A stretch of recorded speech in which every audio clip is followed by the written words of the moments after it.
In Marisol Cortez's novel Luz at Midnight, the setting is San Antonio in the near future, where slow, stuttering strides are being made to go carbon neutral. But the displacement of the poor and vulnerable comes to the fore in these rich negotiations, while extreme weather events devastate lives further, and the rich get richer in the race to move away from fossil fuels.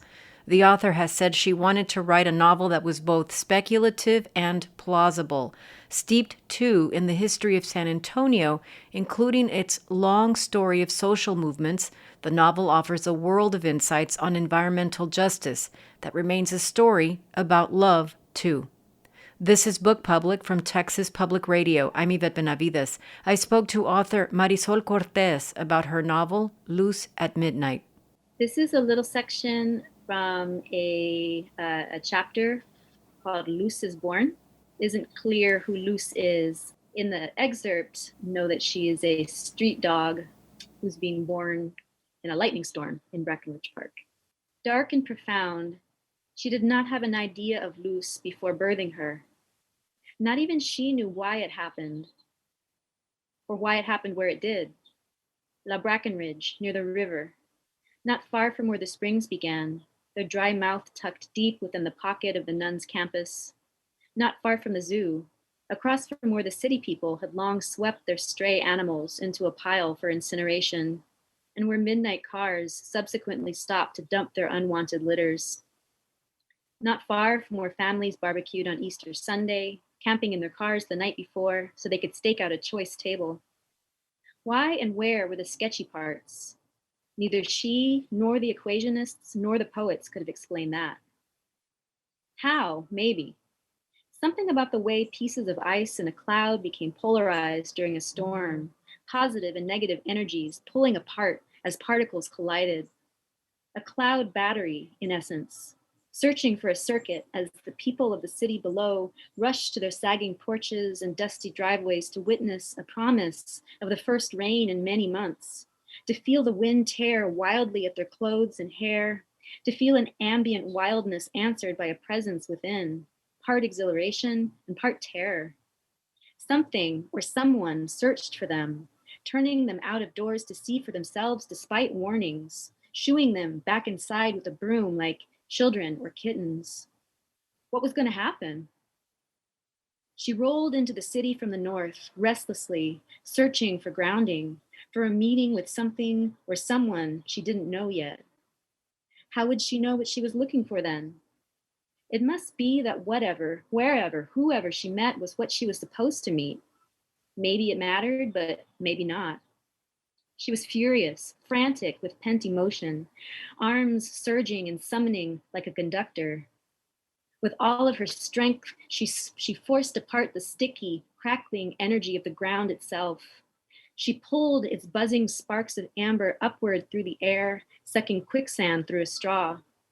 As they rose along their luminous channel, she stretched and descent, beckoning as she forked and branched, reaching for the ground with her many hands, for something growing there like claymation, reaching back. Clasping branches a second later, the switch closed and amber flowed. As she flashed skyward, she felt the massive belly of her power drain to earth at Brackenridge Park in a single catastrophic surge, narrowly missing the train tracks and its curtains of bamboo kindling. Seconds later, she swiped at the air again in another knife stroke. An avalanche of boulders tumbled through the sky in response, and she shred a utility pole in the process, which carried its own river of power west from a downtown substation. As the clouds cracked over one half of the city, the other half went dark. Shaking with the cold of her newness, Luz crawled glistening through a gale of bamboo, tail low and fur matted and wet. She found the banks of the swelling river and traced them, finally stopping somewhere north of the water, to sleep and sleep until the storm had passed. Thank you so much for reading that. Marisol, I want to ask you why you chose that excerpt to read to us, but then also if you can weave in a little bit of a synopsis of the novel for our listeners who have not yet read the book. Okay, sure.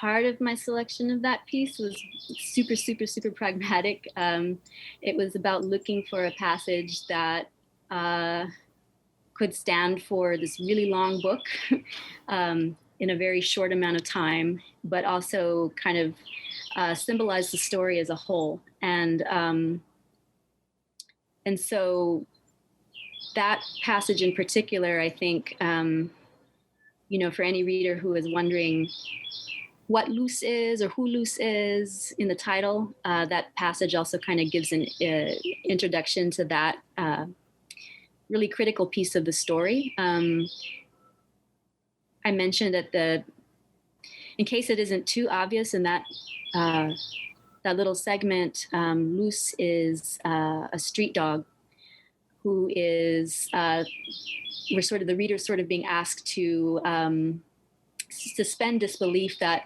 a lightning storm could possibly spontaneously generate this animal. So there's a little bit of magical realism there.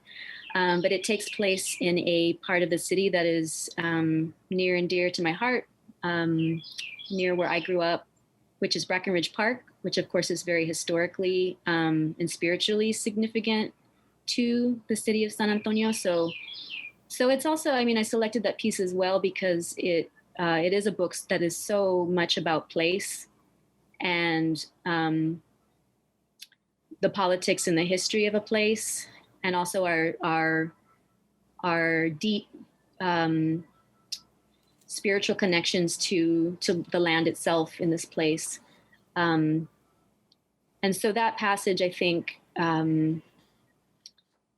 also kind of illustrates like one of the central themes of the book, which is the mysteriousness of that persists or that exceeds our efforts to really like systematize or theorize or understand history or politics or power or love, all of the things that we try to understand and control in a way by understanding.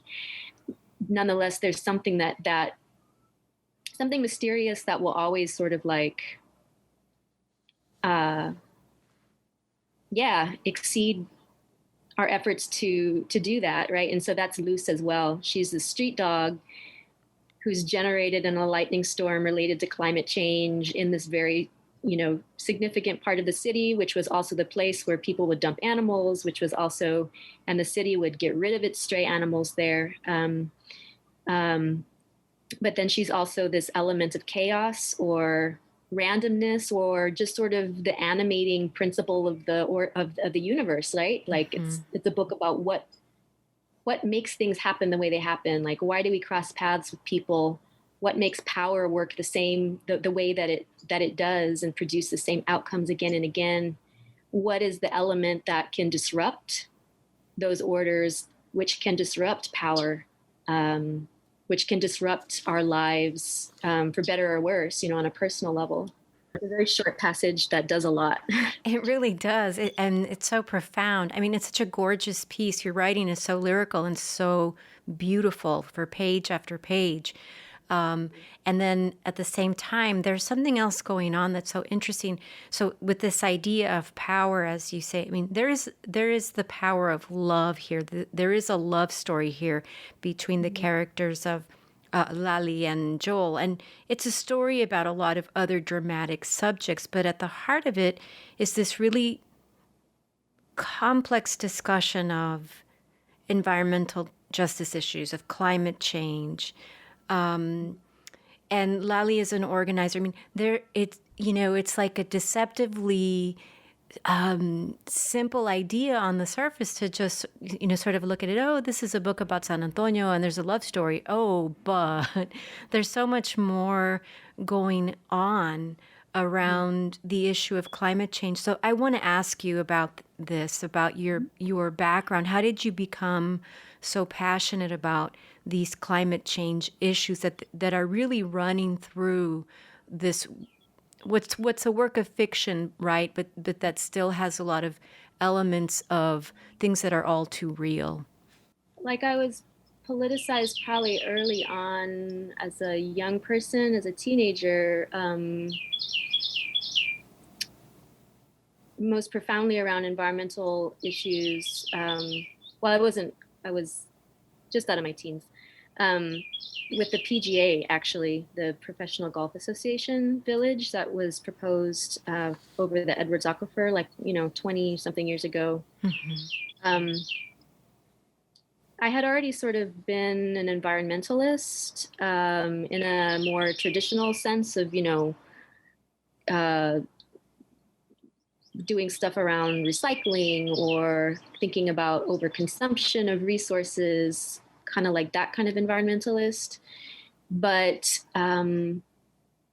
when I had been away from San Antonio. I grew up here as a kid, and then we moved to a rural part of Texas in Comal County.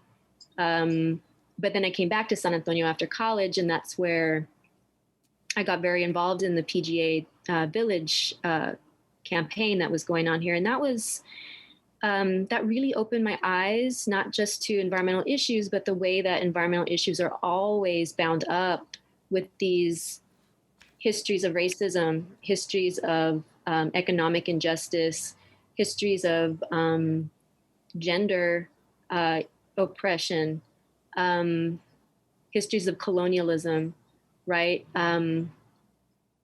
Because I saw it with my own eyes, kind of first hand and close up, how there were so many issues coming together in that struggle around water.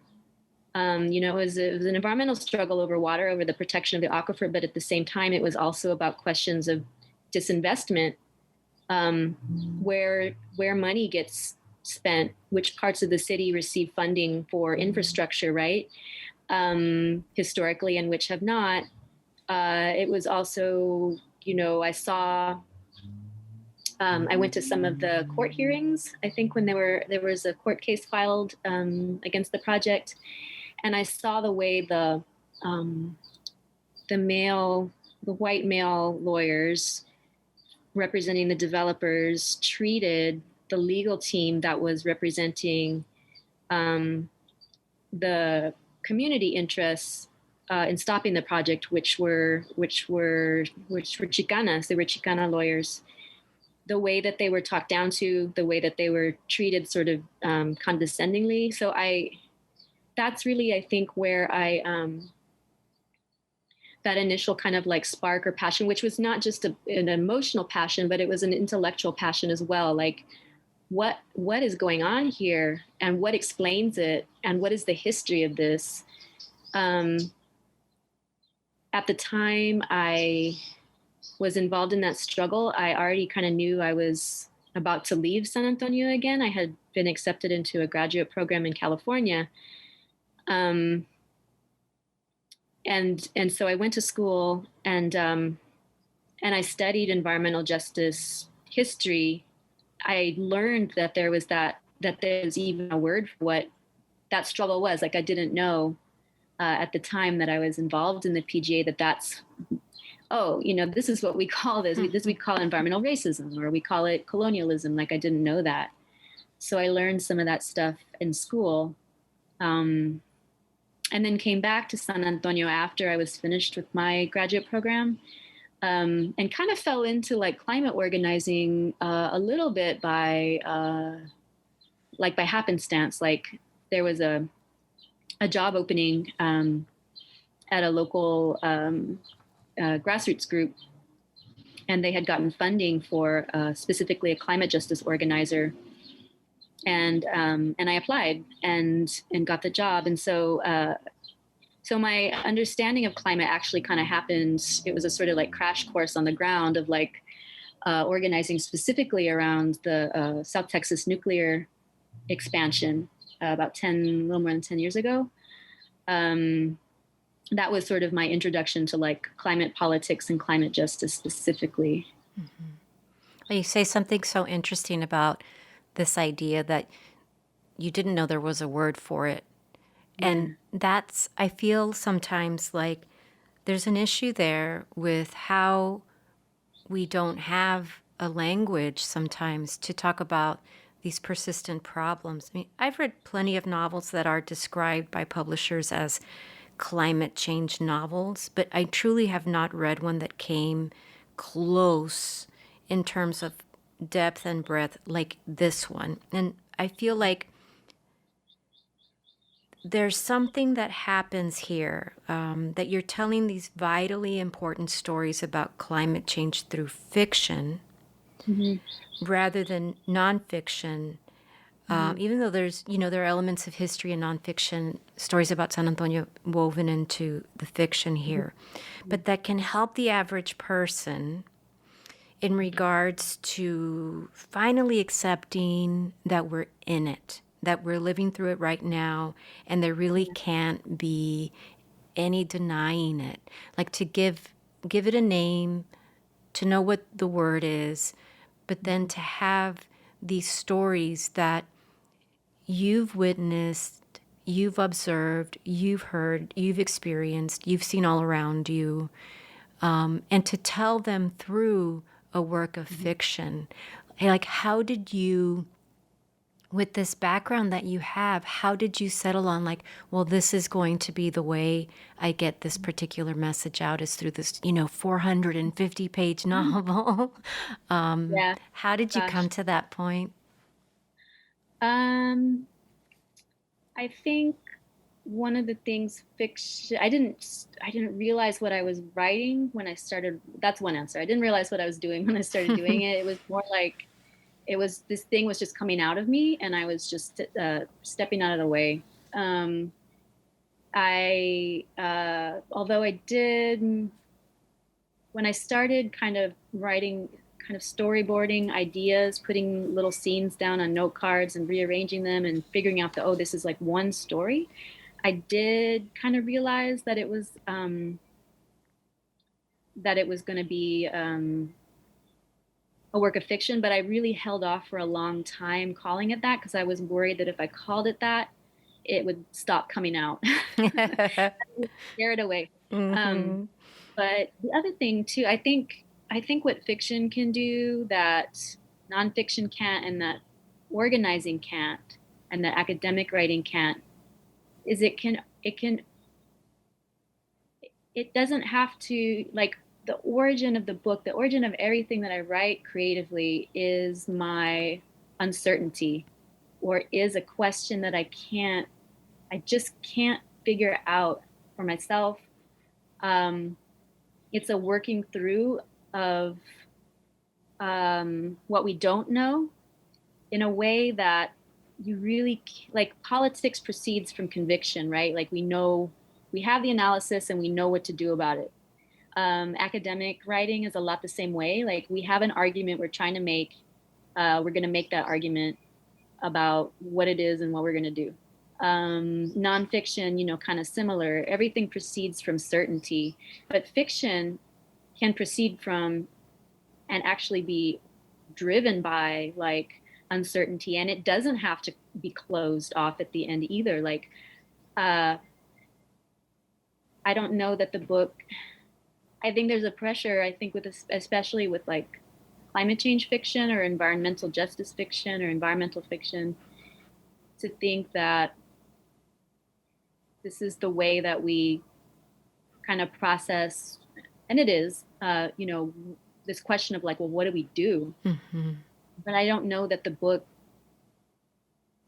starts with questions and it ends with questions. And actually, it's funny, the cover art by David Zamora Casas, when I saw the title of the piece that became the cover, I knew, like, oh my God, if I ever get this published, like, I'm going to ask David if I can use it, because the title is Question Everything.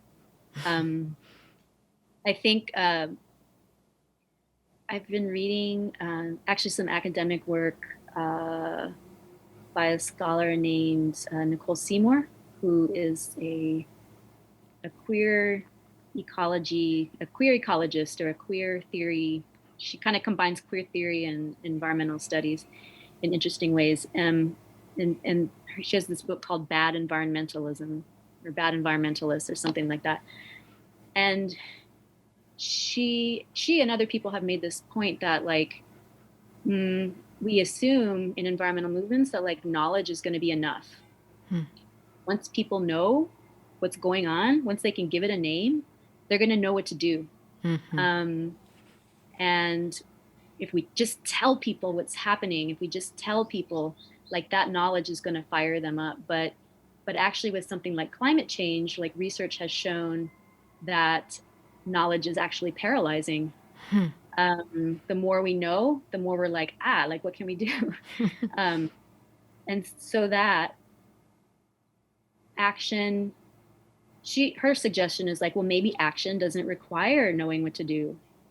Maybe the grounding for agency, for political agency, or like, can come out of uncertainty, or can come out of kind of a liberation from this idea that, like, expert knowledge is going to save us. And so in the book, Lali is kind of like, that's her flaw. She's an academic, so she thinks, if you just if you just come up with the right analysis, we will know what we need to do. And if we just present the right analysis to the city, they're going to be swayed by our arguments, and they're going to change their course. And she finds out that's not how it works. But the book doesn't solve the question in the end, I think, either, about what we do, other than to say, like maybe that's, maybe we actually need to be freed from this kind of like false conviction and ground our politics in something else. But that's what's so interesting too about the speculative side of this. I mean, speculative fiction tells us an all too real story, or at least it serves, as a cautionary tale. But I'm so interested in this idea about, you can have all the knowledge in the world and know what to call things, to go back to what I was saying before. And then what? We have the vaccine, we have all the experts telling us, and there are still people who will not move in the direction of the reality that, we're really not out of we're not post-pandemic yet. And so, here it is. We've never experienced anything like this before, and we have a lot of questions, and we sort of plod along. And when we start to get some answers, I think it's, I don't want to simplify it and just say, oh, it's so overwhelming, but what is it, right? What is so paralyzing then about that part of it too? There's this new book about Edgar Allan Poe. It's called The Reason for the Darkness of the Night, and it's by a guy named John Teresh. We think about Poe in this kind of he's like a caricature, like he's a cartoon, right? He's this guy, with his hair a certain way, and his, we can picture him and the Raven, and we just sort of boil things down to that. But he was a polymath. And a true polymath. And he wasn't just like this guy who wrote spooky stories. He wrote in all genres. Yeah. He wrote science journalism. And what I didn't know was that he would predict these scientific theories that then emerged after his death. Like theories, of relativity, or, quantum multiverse. Just like these crazy ideas that I never would have, that I didn't know about Poe. I was really ignorant about his story. But when I was reading it, I couldn't help but think about Loose at Midnight. I don't know. I considered that with this subject, if you just kind of look around, sniff the air, just be the slightest bit curious and aware, the facts in front of us are undeniable. And just like this weaving of, the sensibility of storytelling, or the sensibility of curiosity with storytelling. I don't know, that just seems to me like there's something very Poe-ish or polymath-ish about this work that I found to be a kind of a joy to read. I mean, it's just such a, besides like the gorgeous prose, but then there's just like this, you know, I consider myself a somewhat informed person, but there's so much more to know, and to know it within this package of this work with these characters. And I do have to say, like, this is a purely Sananto book, and these figures that, these characters that are in here, like, I feel like I kind of know them. And I certainly know this place, and I certainly know Brackenridge. I mean, these amalgams of people, and some spaces as well. So it's just such a complex book, and in the best possible way. I say that to you. It's just it's really kind of miraculous to me as I'm holding it. It's just like, wow, it's genre bending. It's just so many things around this idea. Now, I do want to ask you, I know how the book building process works, so I know you didn't know, like with some kind of Poe, Edgar Allan Poe, supernatural pinpoint accuracy about the weather events that we had in Texas in February, that just underscored like the spectacular failures of the power grid, and the blackouts, the deaths of dozens of people, alongside some pretty horrendous things that happened to people in terms of their housing and their health. And the thing is that the events of 2021 in February were really not the first time Texas has faced such a debacle of like these huge proportions where the responses to weather are concerned. But the headline from like more than one review of your book has been that you like foresaw the blackouts. If not that you predicted the weather. I mean, there was like this kind of uncanny element to it when you're reading it, like, wait a minute, I know she wrote this some time back. So can you talk about maybe what you experienced in February with that weather event that we had, and what you witnessed, and not necessarily that you knew that we would come to this point, but I am curious to know what you were thinking in those very dark moments. I was weirded out. I think in the same way that the people writing the headlines, viewers of my book were weirded out. I knew that part of the story was not speculative. I knew it was research based, and specifically based on the event of February 2011, which was a similar polar vortex event that happened here. I don't think it was as extensive or destructive as this one, but so I knew that it wasn't speculative. It was based on a lot of reading that I had done I read the sociological literature of blackouts. I read histories of blackouts. I read kind of public health literature on how people in other cities, whenever there have been heat waves, who is impacted and how. I read media accounts of the February 2011 event and kind of analyses of what happened and why and where the blame lay and all of that. So, but even so, it was still weird. It was still really freaky. And, but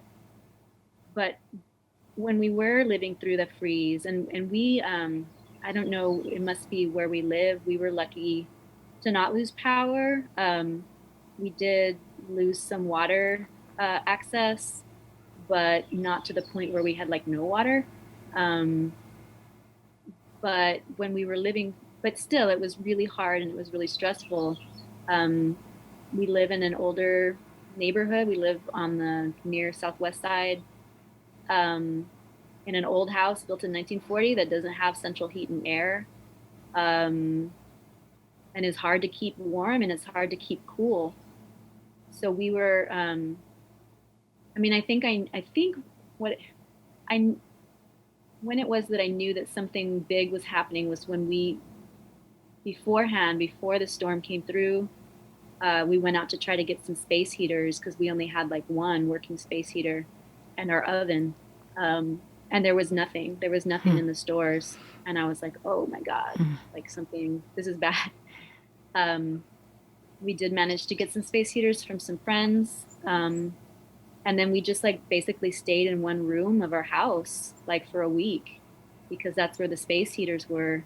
Um, with myself and my partner and our two kids. So I think what I didn't realize, like living through it, having written something about a previous event, I couldn't have anticipated that it was much worse than I had written about. That we were living through something that was along the lines of like Katrina, which I didn't really like. It didn't hit me until after it had kind of, after it had passed. That this was a climate disaster, and we had, and it wasn't going to be the last time. And it was scary. It really, you really felt the precarity of the system and like just how easy it would be to die if you didn't have a little margin of privilege keeping you from allowing you to have a little heat and a little water. We spent a few days trying to assist a friend of ours who has muscular dystrophy and lives with his mom, who is a cancer survivor, but she's immunocompromised from chemo. He relies on all this medical equipment. They couldn't go to a cold shelter, right, because of her being immunocompromised and not wanting to be around COVID, and because of his medical equipment. And there was nothing that the fire department could come out and fill his oxygen tank, but they couldn't do anything to restore power for his other machines. The people that helped him were the people in the community. It was people on social media. It was people texting other people. It was really scary. It was much scarier than I think I would, like, what I actually thought was like, wow, now I see like all of the ways that I miswrote this part of the book, like having lived through it, I would have written it differently maybe. Well, I'm going to disagree. I feel like you gave us a story, and this is another story. It's still incredible to me.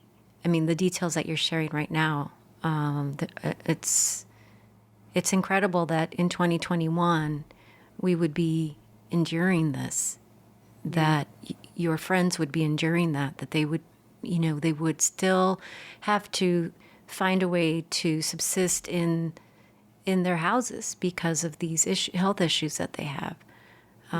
It's incredible to me, the stories that I've heard too. We lost power for a few days, and my students told me some nightmarish, absolutely horrific stories about things that they went through. So, and I have to say that the stories that are in this book, and there are all kinds of stories, and there's poetry, and there's history, and there's a love story at the heart of it, but this is a story also about communities.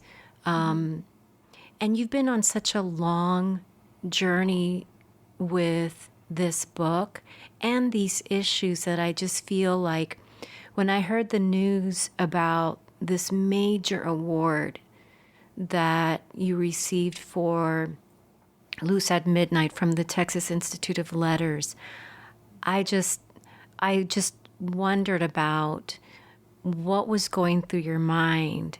What does it mean to you to have that recognition after such a long road, and I'm sure that it was a painful road part of the time too, with a lot of sacrifice. But a lot went into this book because you were doing other things. You weren't writing the whole time, but you were doing other things. You were helping and organizing and canvassing and doing all of this other work and researching and being a mother and being a partner and etc. And so I just wonder, what does it mean to you to have that recognition? Awards are awards. the work is the thing, right? The work is the thing. But I wonder about that. What was going through your mind? It's still really, I'm like incredulous. Like, it's kind of funny story how I heard about it. About midnight one night a few months ago, Godman, Tafoya texted me, and she was like, "Congratulations!" I was like, "What? What do you mean?" She's like, "Yeah, you got the TIL award." I was like, "Wait, what?" Because I had gotten a call the day before from a number I didn't recognize, so I didn't pick it up. Which I learned later was was them calling me to tell me. And And then Carmen Tafoya was the poet laureate of our city and also of the state. Yeah. yeah, and but she's an amazing community-minded, just beautiful person inside and out who helped me a lot, like with publishing questions. When I first realized I was going to try to send it out for publication, I talked to her and she gave me advice. She's just very generous that way. It's overwhelming. It's just even to have gotten a press to publish it, I think, much less to have it be recognized on that level is just like, for a long time I didn't really give myself permission to call myself a writer, or I didn't occur to me that I could try to share my writing with the world. And then when I did kind of make that transition in my life and decide and realize, this is what I'm supposed to be doing. It was a really big shift, and it's just an incredible honor. Marisol Cortez, thank you so much for talking to me today. I really enjoyed talking to you. Yeah. Likewise, I really appreciate your interest in the book. Marisol Cortez is the author of Luz at Midnight. It's published by Flower Song Press. This has been Book Public from Texas Public Radio. Write to us at bookpublic@tpr.org. Jacob Rosati composed our theme music. Dan Katz is Texas Public Radio's news director. I'm Yvette Benavides.